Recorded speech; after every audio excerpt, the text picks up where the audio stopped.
So after Nick, obviously you started to work with some of the highest profile coaches, started with Brad Gilbert, then on to Darren Cahill. Maybe tell us a little bit about both of them. I'm sure they're very different.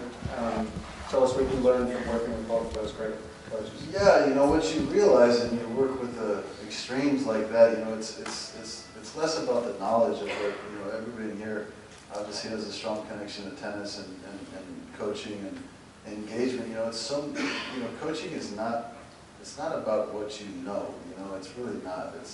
It's about what somebody learns, right? And so if somebody's going to learn, in order to do that, you have to learn them, and you have to understand them. Now, sometimes you can catch lightning in a bottle, where what somebody knows, it comes at an intersection in your development that you can apply, and you feel the rewards of that. You know, and Brad was a very clear thinker because he was simple. He always chose the least road of resistance. It was simple. If this is working, then let's win this match in a decision. I mean, why are you going to take the risk, throw a haymaker and maybe get knocked out? I mean, for God's sake, the guy can't stay with you doing this, so just throw that jab all day long. So I was at a time in my life where I had so many options on a tennis court of sorts that I didn't know how to reduce it to stay clear on what my objective was. And Brad's simplicity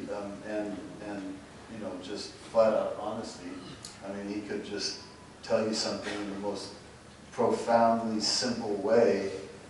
Really helped a mind like mine at that time, learning how to maximize my game. I mean, I'll never forget playing a match where, you know, I was missing and pressing, and, you know, and I was trying to make something happen. I just couldn't figure out what the hell was going wrong. I mean, this guy should be taken care of. And I looked at Brad, and I'm like, on the court, you know, he's sitting over there, no coaching in tennis, right? But I looked at Brad, and I'm like, is there anything that you can say to me right now? And just tell me something. I mean, I'm by the towel. And he just looked at me and goes, stop missing.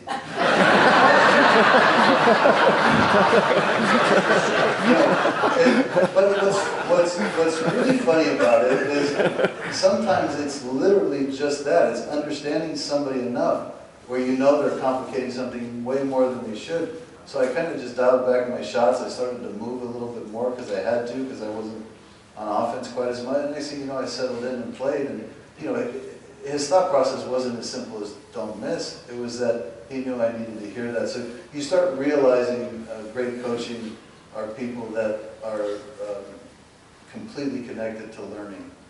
Because the day you stop learning is really the day you should stop coaching.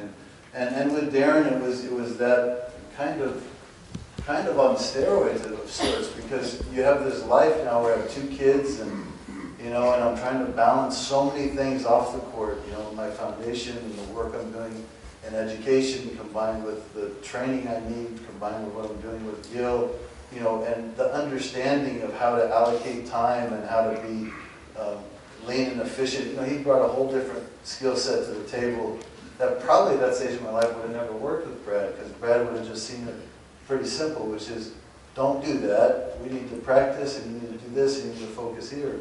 But Darren had the sensibility to know that my aspirations in life were broader, and those inspirations really did have an impact for me on a tennis court, because it gave me my reason. So, you know, again, it's another great coach learning what they need to be for that player, as opposed to somebody just, you know, regurgitating information, which unfortunately happens, you know, too much in our game. We don't get the luxury of learning from previous dynasties, right? Like, it's like, you know, in sports, you know, team sports, it gets better fast. And tennis, it's you know, they're well-guarded secrets if you're onto something, and so you need to, you know, you need people around you that are willing to explore and help you figure some things out.